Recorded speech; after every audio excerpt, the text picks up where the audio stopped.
Welcome in, everybody, to Fantasy Pros MLB. Brought to you, of course, by PrizePicks. Sign up today for PrizePicks. Use that promo code leading off when you do. It's me, Joe. That's the Welsh. You know who we are, and it's all of you. Sorry, I started the stream a little late. I thought I clicked the little tab. It turns out I did not click it hard enough. Sometimes you got to really punch that tab. You got to push it in on the YouTube. It's like, you want to do the show? Yes. No. Do you really want to do the show? Yes, I very much want to do the show. You have to really hit it hard. Don't you take those as a sign sometimes? Like, I hope this is a good show now. Now I'm a little bit worried because I'm one of those type of people. A good show. Because you're here, I'm here. It's already a good time. I want to talk about some of the baseball standings this year because it feels like the upside down and Stranger Things right now. Some weird stuff, wacky things are going on. I also have a really provocative question to ask you. I know that's a tease. I'm gonna wait. Teasy. I'm gonna wait a little bit longer in the show before we get provocative. Sexy? Is it a sexy provocative question? It could be. No, it's a baseball related question. It's actually something that Mike Lowell was talking about the other day on MLB Network, and I thought, well, he's got a point there about something. So. Again, before we get into that, just want to remind everybody, of course, you can subscribe to Fantasy Pros MLB YouTube channel. Check us out there. Click that little bell till it goes ding. And let's get to the headlines for Major League Baseball. And let's start with, I know it wasn't good right away for Eduoard Julien, but you know what? No. Wasn't good the second time around. But you know what? Third time's the charm because Julian's been really good. 2 for 2 with a solo homer. 2 walks on the day, still very lightly rostered across leagues. I know this time of year, a lot of people start kind of paying less attention to the waiver wire, but he is out there in way more than half of leagues. Julien, to me, is that perfect guy that stash him on your bench and see if this is finally working. Because as I said, when I watched him in spring training, I know you've talked about him too. This to me was one of these kids. If you just leave him alone, he's going to figure it out. He's got a good left-handed swing. Everything I like about Eduoard Julien, the hitter. It was just going to take a little time for him to get his confidence with the major league pitching. It seems like that's starting to work out. And it seems like recently this guy is starting to get those feet very wet at the major league level. What do you think about this run that Julian's been on for the Minnesota Twins? Yeah, and as you mentioned, me seeing him was in the Arizona Fall League. I saw him almost every other day out here, absolutely tattooing baseballs. And even when he got into some slump, because the weird thing about him, and this is the thing that hasn't completely translated this year, is a much higher walk rate type of guy. Like, you can see a whole lot of pitches, but he also would have this, follow me here, passive aggressiveness where he would be passive in nature, but man, when he got into a point of account, he wanted to destroy baseballs. And we're seeing that where he's got a 31% K percentage on the year, which is not good. And these are the type of guys we would kind of pick at and point at, but 16% barrel rate is near the tops of the league so far this year. He's hitting over 300. He's got a really good distribution of how he's hit the ball. Homers have kind of gone across all sides of the field. He's done really good against fastballs this year, hitting over 300. And he hasn't let, at least on paper yet, any of, sliders, curveballs be the death of him, though breaking pitches have one of the bigger discrepancies of actual results versus expected results. 276 batting average, 213 against on breaking pitches, but he's hitting over 200 against all types of pitches. He's distributing the ball all around the field. He's just a really good hitter who's got raw power, and he's on that good streak right now. So these rookies can be a little bit finicky, but I think we mentioned this yesterday. Him and Kirilloff right now, they're just getting going, even though Kirilloff's striking out a bit. Well, we mentioned him yesterday. We said, look, Kirilloff's starting to look good. It's funny. We didn't think at this point in the season, if the Twins were in first place, that it would be Kirilloff and Eduoard Julien, who are the guys you got to fear in that offense necessarily. But that's been the case. And they do find themselves in first place. Also, because of a guy named Kenta Maeda. Welsh, you're familiar with Kenta Maeda, I think. Yeah, Kenta Maeda. Very good player. This guy pitches for the Twins, 9 strikeouts across 6 of the third yesterday. So no decision against the Marlins, but still a good performance from him. Good performance from Luis Castillo, one of our DFS pitchers yesterday. 11 strikeouts for him. Ooh-wee. That's good. Also, Eduardo Rodriguez, 7 strikeouts. Oh. Put it on the board. Yes. Got the over on that strikeout total. Let's go, also, baby. Put on the board that might have been his last start. There was a rumor going around that there were a whole lot of extra scouts that were at that game. That might have been his last start, and it was a really, really good one. Joe and I have been talking ad nauseum this year about how Eduardo is going to get traded, and he would be one of the high viable pitchers that teams should be looking at. I think the Tigers would want to be aggressive after that great of an outing he just had to move because he's been out with injury. I think he'd have been traded like a month ago had he been around this whole time. But I think that might have been his last start because I don't know what the Tigers would gain by putting him out for another start right near the end of the deadline, maybe getting blown up. So we might be seeing him in a new uniform soon. And this is why I would have gone and traded for him because I do think if he goes to a place like the Astros, who I really think should pick him up, or the Diamondbacks, who have 3 starters on their roster right now, both of those are huge upgrades. And really every team that's going to trade for him is going to be an upgrade. So this is a guy I still want to go get. Yeah, understandably so. All right, let's continue on with some of the news and notes. So Eduardo, very good. Chase Silseth, which is always hard for me to say, so I'm not going to say it again, but I did it. That's I always feel like that's what I'm going to say. Silseth. Chase Silseth. I mean, that's a look, Mr. and Mrs. Silseth. That's a terrible name pairing. Like also Chase like at the top. Like well, they could have been like Richard Silseth. That's a little bit better, except when you get into the nickname. Chase Silseth, I mean, it's just hard. 10 strikeouts anyway, and swept the Yankees. It just made you lisp. It just made you lisp after you did it, too. Swept like, the Yankees. I sound like Mad Dog Ruth on High Heat, everybody. What's happening, everybody? Gonna go to High Heat? We're going to talk about Chase Silseth. I'm going to talk about him all day. That's what I'm going to talk about. The Yankees, what the hell's going on there, Welsh? What's going on with the Yankees? But yeah, what is going on with the Yankees? You know, they are still above 500, but they're in last place. I don't want to say I feel sad for the Yankees, but it is a frustrating spot if you're, and this is where we can start talking about the standings here for a moment. If you're the Yankees, you're looking at, you got the same record as the Twins who were in first place, but you're in last place in the East, and you might not make the playoffs at this stretch. Do you think that Major League Baseball, because of the balanced schedule being back, should go back to either a larger structure of American League East and West and get rid of these 3 divisions? Because back in the day, that's what it used to be when the balanced schedule did exist. Because these 3 divisions, again, you're not getting necessarily the best teams in the playoffs. And if you're Major League Baseball, you want the best teams in the playoffs because that's usually good theater. That's usually good ratings. And this is what Mike Lowe was talking about. And I thought it was actually kind of provocative. I would rather have the best teams. What do divisions mean at this point? I don't want to get rid of divisions altogether the way he did, but I think maybe there's a middle ground where you chop it up to East and West as opposed to the East, West, Central, and maybe, just maybe, you might get a better playoff product with these expanded playoffs. Your thoughts, Welsh? I like that was very good. I like that idea. I'm not beholden to divisions. I do think there would kind of be like, oh, why do the East and West get it, and why not the Central? And why don't we do that? And let's add another one. Like, do like football. I think it's fine. I want the best teams to be in. I kind of hate when you look at a division and it's just like, the NL West has got, 4 teams above 500. And then you look over here and then there's just like 1 team that's barely over 500. And the next, 4 well, it's are funny, like 10 Welsh, games the under. original sin AI was here for a second. Yeah, the original sin of these divisions was back in 1994. It's the first time right before the strike. People forget this. And at the time, I remember this, I think it was the Texas Rangers who were leading that division. They were 10 games under 500. So basically with, they shut down the season, end of July, I think it was, right around there. Basically, there was a good chance that a team that was under 500 was going to make the playoffs. And who knows if this system of the 3 divisions would have survived that. Like, I think a lot of people would have made a stink saying, this is a terrible idea. Let's go back to the way it was. But the strike happened and everybody forgot because they never happened. It never came to fruition. And then it got better after that and, the limited playoffs. But with the expanded playoffs, it's very interesting. And I get it.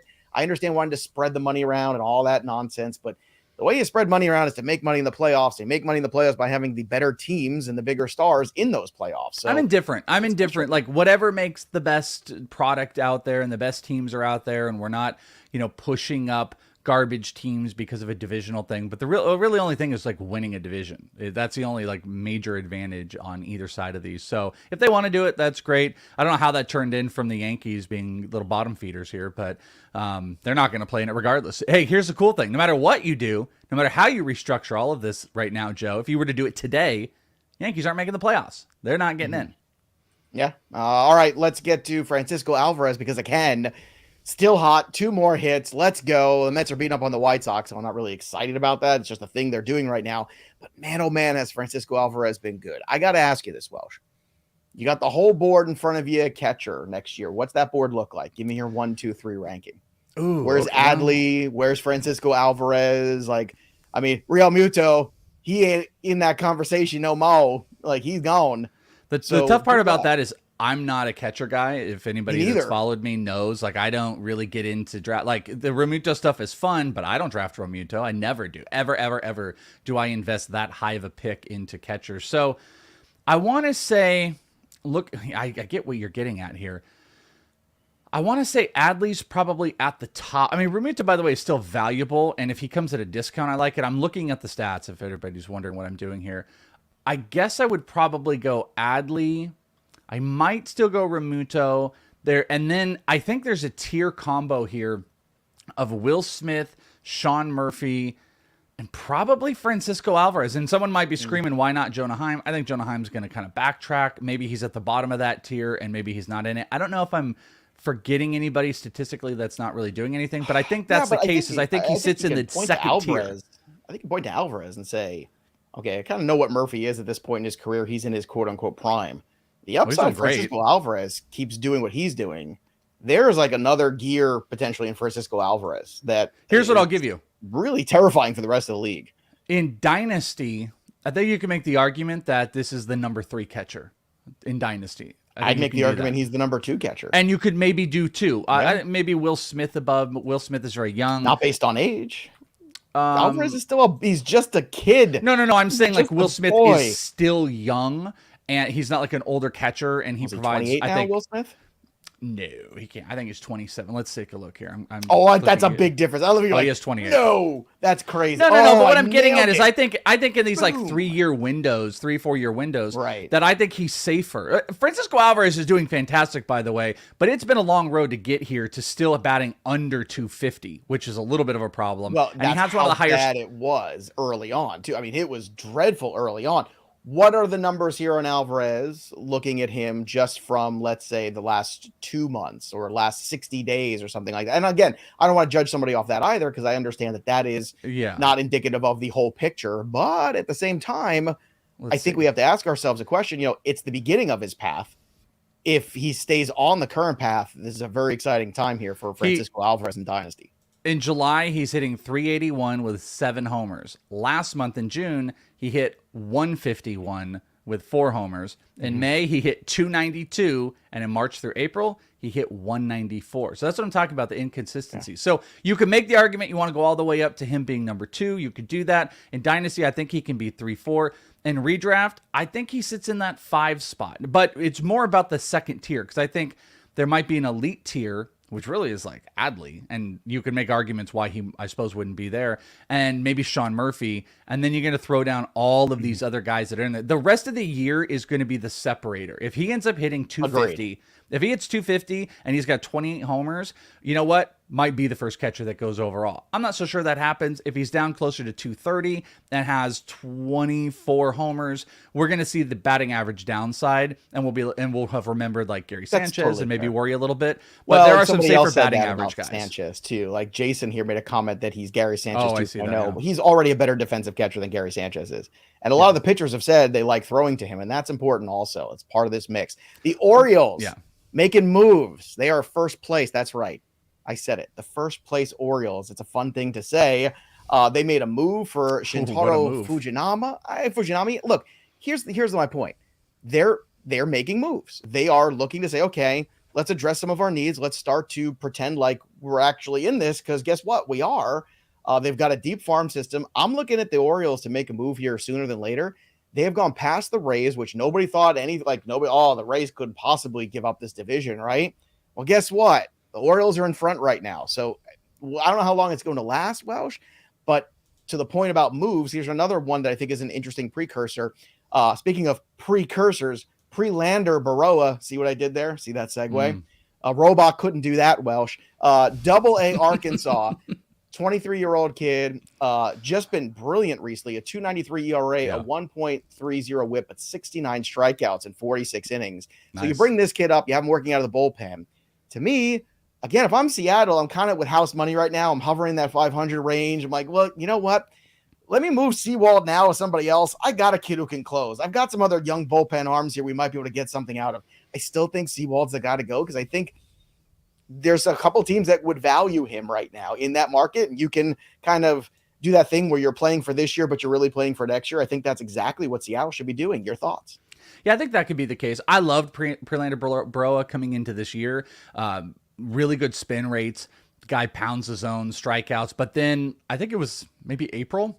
They moved him into a relief role. They just transitioned him from being a starter into pitching in relief in the minors, and he's had really great success in short stints. Velo can come back up. Prelander Berroa is a great real-life option. He's not a good fantasy option. But to your point, this could be the start, because they're 10 games out right now in fourth in that division, that maybe they do the 1 foot in, 1 foot out, where it's like, we're making smaller moves. We trade Seawald. We've got Munoz. We've got some other bullpen pieces. If they don't see the future into that and they want to see what some of these guys are starting to look like. And that's why they were aggressive with Bryce Miller. You're now seeing Prelander Berroa. I don't think Prelander Berroa has any fantasy value whatsoever this year, but he is someone to watch if the success gets there. And then to your point, they move on from a guy like Seawald, which would be phenomenal for Andres Munoz. Yeah, absolutely phenomenal for him without a doubt. All right, let's continue on here now. Again, different slate today, so there's not going to be a lot of DFS talks because everything is going on here, and I don't want to waste people's time. I hated that when I woke up today. It wasn't like I didn't pay attention. I didn't to realize that either. There's like half the game. Diamondbacks are playing right now. Half the games are already going on. It was a struggle trying to get like the right bets and the prize picks and all that stuff because half the games are going to be done when we're posted. Well, I'll tell you what I already did too. So, I mean, because it's in the show sheet. So if you looked at it, maybe, it's probably in there. Jason, by the way, wants to point out that what he means is the boomer bust of Gary Sanchez. And yes, Sanchez did get a lot of reps at catcher. He was a terrible defensive catcher with the Yankees. He had all kinds of problems with the pitching staff, all kinds of problems just catching the ball. They were so tough on him in the New York media, and he deservedly so. And they used to run these clips of it missing balls and all these problems and these pass balls all over the place. Go look it up, man. That was a real thing. 3 up and 3 down. They're trying to pinpoint. It's a baseball move, trying to get in there before you go to the next segment. Gotta get in there. Why didn't you had more to offer? But just say the last Mets game I watched. They were specifically going through some of the work that Francisco Alvarez has been doing and changing defensively and how he's framing himself, his body. There's this awful pass ball. It was, 88 feet, whatever, bounced up, and he had positioned himself perfectly to catch it. So that, I think, is one of the big changes because you have a veteran staff that can call their own games if they want, and he just needs to be there defensively, and he's doing that. But even if he wasn't with Gary Sanchez, that was all about the bat, and his bat started to falter, and that's the thing I'm paying attention with Alvarez because we just got to make sure the bat is going to be consistent. He has wild swing months, and based off of the trajectory of what we've seen, we're in for a not good one coming up here. It's only under 200 or like 300. That's all that he does. I know, and I just want to see August and September if he can find that middle ground. Going to be dangerous. Darvish could be dangerous too. He is back on track. Excellent performance yesterday. 6 shutout innings over the Blue Jays, 7 strikeouts. That's the Darvish I know and love. Will Benson 1 for 3 with a homer, so good on him as the Reds beat the Giants 3-2. And Justin Verlander, nice strikeout game for him. 7 Ks, the over on there. Ching got that one as well at the 6.5. I think it was high. You did it, Justin. I'm so proud of you. You know who didn't do it? The 3 down, Carlos Rodon, 6 runs and 4 1/3. Gross.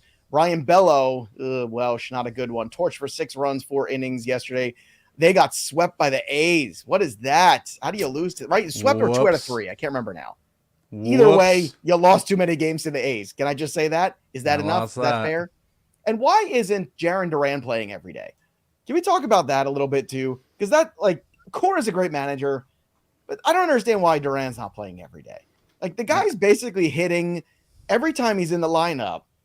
And I get there's veteran things and people you want to get this. I get all that. But you got to win. You got to stay relevant right now. And I don't know why Duran's not in the lineup more. Devers, by the way, 0 for 4 with a K when he returned to the lineup after missing the last couple of days. But, Welsh, you have any thoughts here on the Yankees kind of, going out there to L.A. or the Angels laying a turd here basically against the Angels? And do you think that Aaron Judge can save them still? I definitely think so. Some years back, I worked at a radio station that was doing the Suns draft. They did their draft, and we went to their I'm forgetting what the stadium is now. We went to the stadium. They're doing a draft party, and they ended up trading all their draft picks, and they knew they were going to do this. And there's hundreds and hundreds of people there. The radio stations are there talking about it, and we're like, oh, okay. And they trade it, and then out comes Robert Sarver with Amari Stoudemire, who had been hurt the previous year. And they said, don't worry about it, because this is our draft pick. We did it. Look, everybody, we don't need picks. We got Amari Stoudemire. And everyone's like, okay, yay. Mm-hmm. That is similar to I think how the Yankees might present everything. They'll make little to no moves. Everyone is going to be upset, and they'll be like, hey, listen, here's the move we made. We got Aaron Judge back. And that's not good enough for Yankees, especially, as you said so aptly, they're laying turds. You need more than Aaron Judge if you're going to do anything. Or you just lay over. It's also giving the Angels false hope, too, because like that's the most dangerous thing. Like the worst thing for the Angels, I think, right now is to sweep the Yankees, because that's a false hope for sure for them. We got to get these in before some of these 1 o'clock games. So let's go. PrizePicks, sign up for PrizePicks, download the app, go to prizepicks.com, but make sure when you sign up, you use the promo code leading off. It's very easy. You get a 100% deposit match up to $100 when you use that promo code leading off. So good times there. Welsh, I'm going to run through this because I'm so excited about mine today. Blake Snell, pitcher strikeout, 6 over. More on Blake Snell in a moment. Tyler Glasnow, 8 pitcher strikeouts. I'm going to go under against Baltimore. So I'm going to leave the under here. I think that's a very big number, 8.5. I typically go the unders, even with a big strikeout artist like Glasnow. And then Chris Bassett combined with Blake Snell, 11 strikeouts. I think Blake Snell can get to 11 by himself, because why? That's basically what he's been doing for the last month and a half. So Welsh, what are your prize picks for today? Yeah, I didn't even see that you had that. That was actually like my absolute favorite, was the Blake Snell Bassett combo. So yes, I have got that. I got Goldie on the fantasy score. I actually had the hit run RBI, which was 1.5, but I went with fantasy score. That's a little bit better because Goldie can walk. And I'm going with Riley Green runs, 0.5. I got to get back on the board. I want to rock a PrizePicks. I haven't done that in a couple weeks. So that's what we're going to do here. Snell Bassett combo, Goldie score, Riley Green run. Let's cash it. Okay, let's cash it. Also, speaking of cash, let's talk a little BP action. So specifically on FanDuel today, you have this option. It's the ladder bet of Blake Snell. The number at 6.5 is already good at plus money, plus 118. So there you go. Then after that, you've got options. So plus 7 strikeouts, or 7 plus, I should say, is plus 120. Very nice. Then 8 or more, plus 230. 9 plus, plus 440. And then 10 plus, 870. So you can kind of, go incrementally lower with some of these higher strikeout totals. If you want to minimize your risk a little bit. But I'm in today because the Blake Snell totals have been very good. So I've made the investment. I am climbing the ladder with Blake Snell. How far are you going up the ladder? How far are you going I went all the way to the 10 with a smaller wager. Let me ask you something.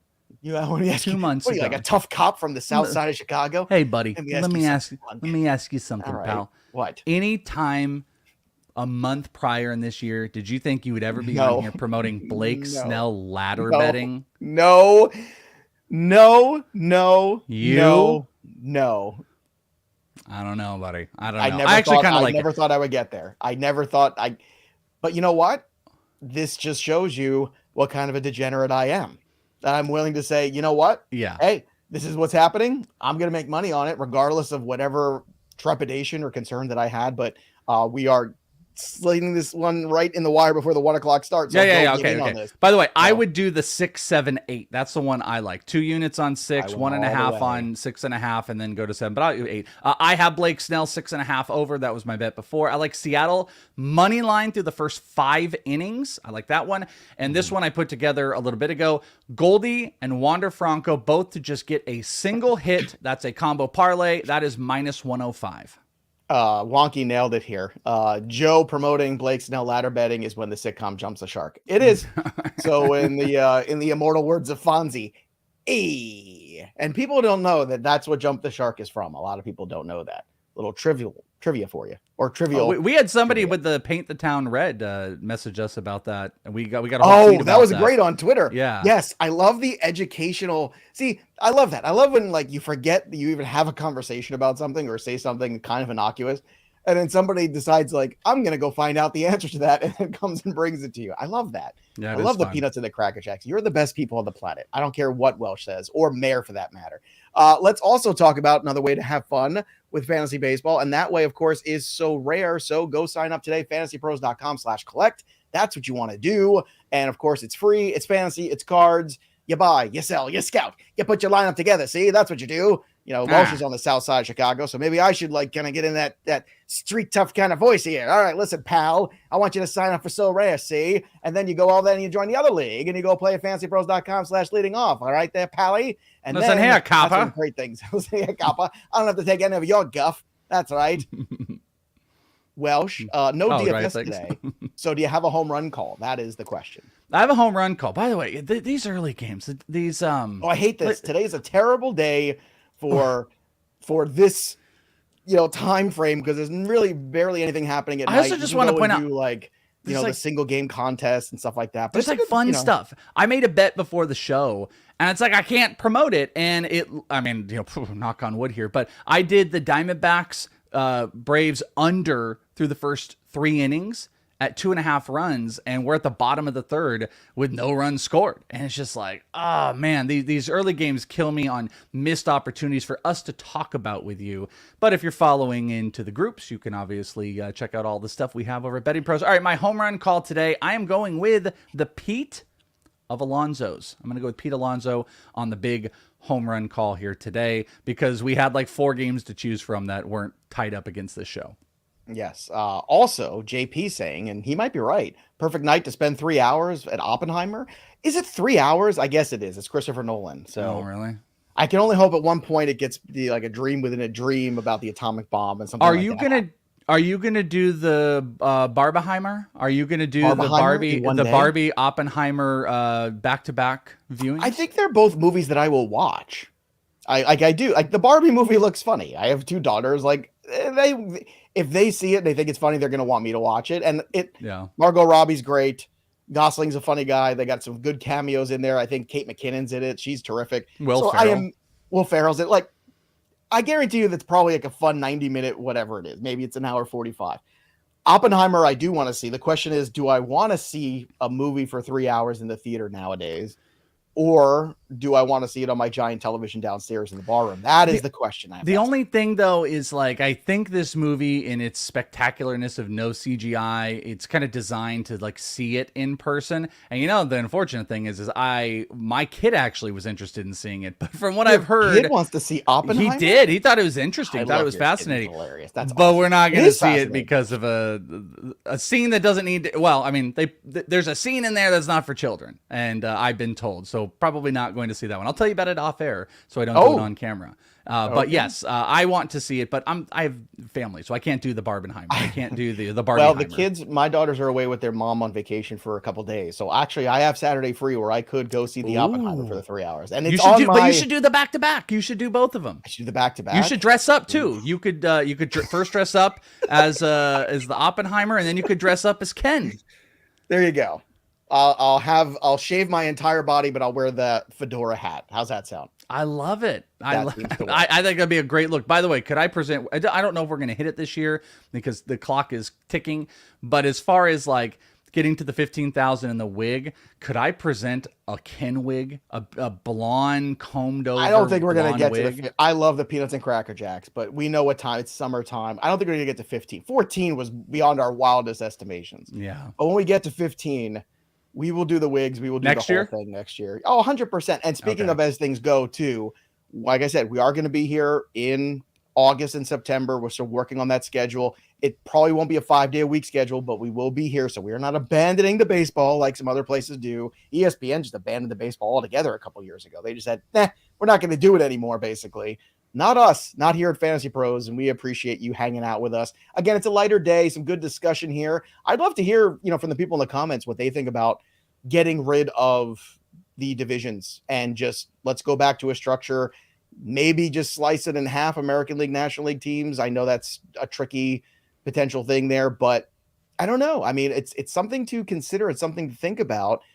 Is it worth it to get the best teams in the playoffs? Or do you think the regionalism is important still for Major League Baseball and the revenue for those teams? It's a great conversation. So that'll do it for us, but the story of the game goes on. For the Welsh, I'm Joey P. We'll see you next time, kids. Bye.